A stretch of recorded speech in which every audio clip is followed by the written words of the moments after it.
రష్మి గౌతమ్. 'జబర్దస్త్' రష్మి గౌతమ్ నన్ను వదిలేయండిరా బాబోయ్! అంటూ కన్నీళ్లు పెట్టుకుంటోంది. 'జబర్దస్త్'లో తనకు వచ్చిరాని ముద్దు ముద్దు తెలుగు పదాలతో మాట్లాడే రష్మి గౌతమ్ ఇప్పుడు కన్నీళ్లు పెట్టుకునేంత పని చేస్తున్నారు ఆడియన్స్. ఇంతకీ ఎందుకు? కామెడీ షోల్లో తనకొచ్చేటువంటి ఎంతో చక్కటి ఎమోషన్స్‌తోనూ, అలాగే అద్భుతమైన గ్లామర్‌తోనూ మెస్మరైజ్ చేసి గెస్ట్ అపియరెన్స్‌లో అయితే ఒక రేంజ్‌లో సందడి చేసే రష్మి గౌతమ్ ఇప్పుడు కన్నీళ్లు పెట్టుకునేంత పరిస్థితి చేస్తున్నారు. ఎందుకంటే ఈ మధ్య 'గుంటూరు కారం' సినిమాలో 'కుర్చీ మడతపెట్టి' సాంగ్ ఉంది. అది ఎంత ఫేమస్ అయిందో, అసలు మహేష్ బాబు ఎంత చక్కగా కష్టపడి శ్రీలీలతో డాన్స్ ఇరగదీశారో తెలిసిందే. ఆ సాంగ్ ఇంట్రోలోను, అలాగే ఆ సాంగ్‌కి మధ్యలోను ఒకప్పటి హీరోయిన్, అలాగే 'ఢీలో' బాగా ఫేమస్ అయిన పూర్ణ వచ్చి సందడి చేస్తుంది. పెళ్లి, ఆ తర్వాత డెలివరీ తర్వాత కాస్త బొద్దుగా తయారైన పూర్ణ ఈ పాటలో ఆమె చేసినటువంటి డాన్స్‌కి మంచి అదిరిపోయేటటువంటి కాంబినేషన్స్‌తో సెట్ అయింది.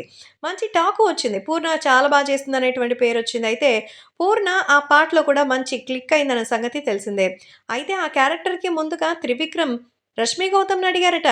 కానీ రష్మి గౌతమ్ అది చాలా చిన్న క్యారెక్టరు. మేమంత చీప్ క్యారెక్టర్‌లంతా చేయమని చెప్పి రష్మి రిజెక్ట్ చేసిందంటూ చెప్తున్నారు.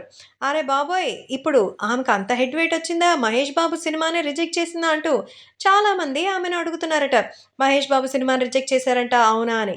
అసలు ఆలోచించండి. 'బోలా శంకర్' సినిమాలో ఒక సెకండ్ కూడా కనిపించదు. అలాంటిది మహేష్ బాబుతో సినిమా, పైగా చాలా స్టెప్స్ ఉంటాయి. అదెందుకు వదులుకుంటారు? ఇదంతా కూడా ఫేకట. పూర్ణ గారికి ఆ అవకాశం వచ్చింది. నాకు రాలేదు. నాకొస్తే నేనెందుకు వదులుకుంటాను? మరి ఇది నిజంగా నా కెరియర్‌ని స్పాయిల్ చేసేటువంటి రూమరే. ఎవ్వరు కూడా నన్ను సంప్రదించలేదు. అది పూర్ణ గారికొచ్చిన అవకాశం. ఆమె తప్ప ఆ క్యారెక్టర్ అంత బాగా ఎవ్వరు చేయలేరు. చాలా చక్కగా చేశారు. ఒకవేళ నాకొచ్చుంటే నేను చేసేదాన్ని. రిజెక్ట్ చేసేటువంటి అవకాశమే లేదు. దయచేసి ఈ విషయంలో నన్ను ట్రోల్ చేయడం ఆపండి. నా కెరియర్ నాశనం అయ్యేటువంటి అవకాశం ఉందని ఆవేదన వ్యక్తం చేస్తోంది. సో, నిజంగానే యాంకర్ రష్మి చెప్పినట్టుగా మరి మహేష్‌తో అవకాశం అంటే ఎవరు వదులుకోరు గదా! కొంచెమైనా బుర్ర బెట్టండి.